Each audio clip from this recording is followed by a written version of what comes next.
ఇంతమంది ముఖ్యమంత్రులు ఉన్నారు కదా, స్వామిగౌడ్ గారా వారు టీఎన్జీఓ అధ్యక్షులుగా పనిచేసిన ఉద్యమంలో ఉరుగు తొలగించారు. దేవి ప్రసాద్ గారు ఉన్నారు. వాళ్ళు ఎన్నడూ కూడా ఆ టీఎన్జీఓ ట్యాగ్ తీసేయలే. ఒకటే స్టేట్ కదనా, ఎందుకయ్యా మళ్ళీ తెలంగాణ పేరు మీద ఉద్యోగ సంఘం అంటే మేము తెలంగాణ ఉద్యోగ సంఘంగానే ఉంటాం, మంచి అయినా సరే చెడ్డ అయినా సరే అని ఉన్నటువంటి ఒక గొప్ప సంఘం టీఎన్జీఓ సంఘం.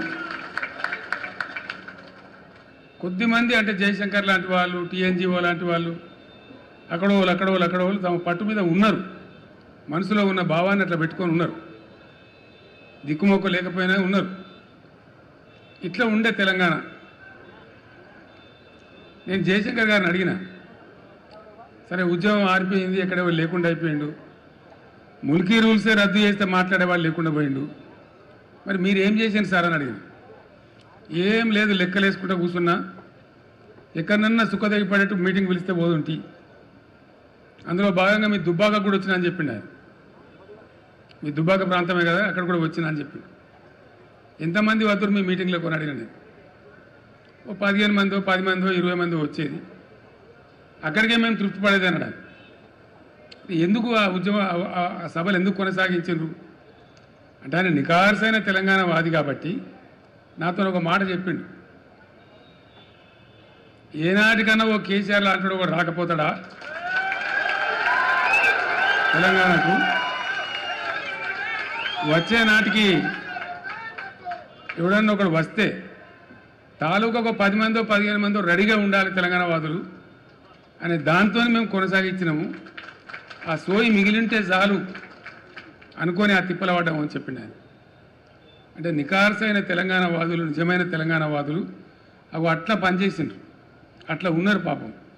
ఆశ లేదు, ఆదరించే వాళ్ళు లేడు, అన్నం పెట్టేవాళ్ళు లేడు, కార్లు లేవు, బ్యాండ్లు లేవు, మేళాలు లేవు, ఏం లేదు. వ్యక్తులుగా ఉన్నా కూడా వాళ్ళ పట్టుదల అంత గొప్పగా ఉండి పనిచేసిండ్రు.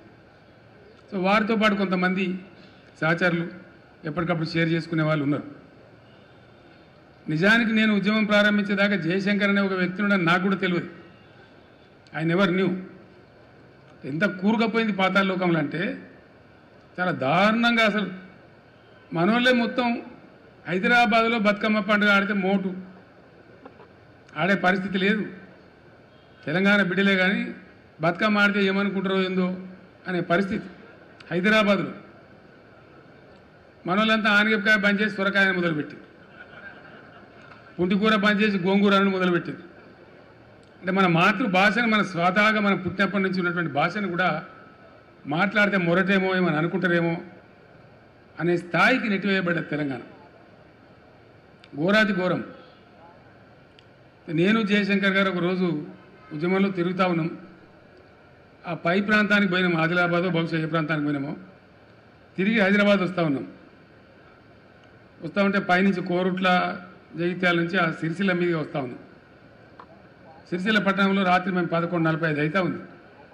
కారు హెడ్లైట్లలో కనపడుతున్నాయి, గోడల మీద నినాదాలు. విపరీతంగా 10ల సంఖ్యలో చచ్చిపోతారు.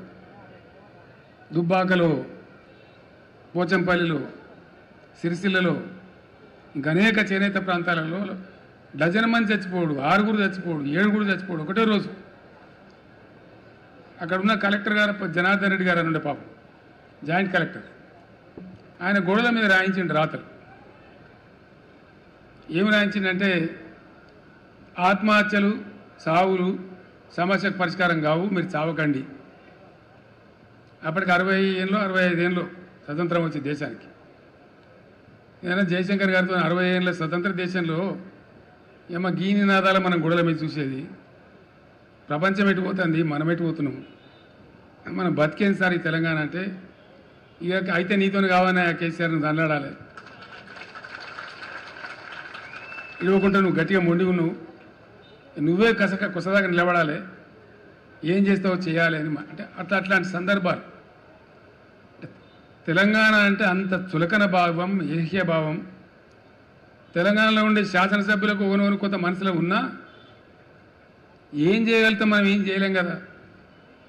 నేను మీటింగ్లో పెట్టినప్పుడల్లా ప్రతివాడు అన్న మన ఉద్యోగాలు పోతే తప్ప మన తెలంగాణలో మనం నమ్మరు, ఇది అయ్యేది కాదు పోయేది కాదు వృధా ప్రయాస అనే ఒక నిర్లిప్తత నిరాశ అసహాయ పరిస్థితి ఎల్లిడలు కనపడేది.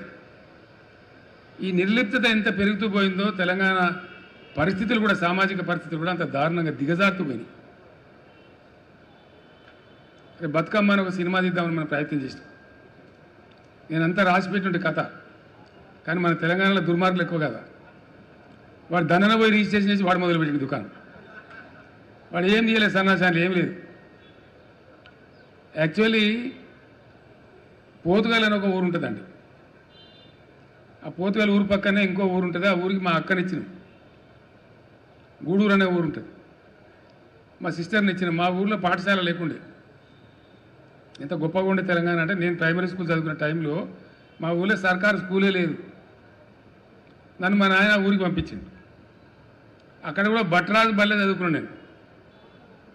తవ్వలు, మానకలు, అడ్డలు, ఈసాలు, పరకలు, బొట్లు, నా చదువు అక్కడి నుంచి ప్రారంభమైంది. పెద్దపాల శిక్ష బాబత్ చదువు.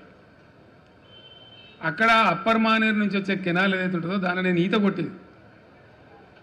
నేను స్వయంగా దాన్ని ఈత కొట్టేది నా దోస్తులతో కలిసి.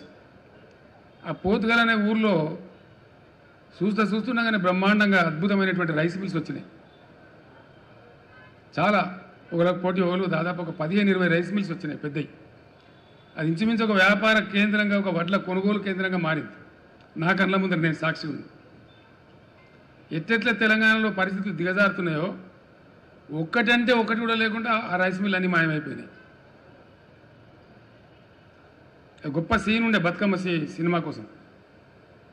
ఏ విధంగా పరిస్థితి దిగజారిన తెలంగాణలో అనేదానికి అప్పర్ మానేరు కాలువ పారినప్పుడు ఎట్లా పెరిగింది, ఆ కాలువ బంద్ అవుతూ ఉంటే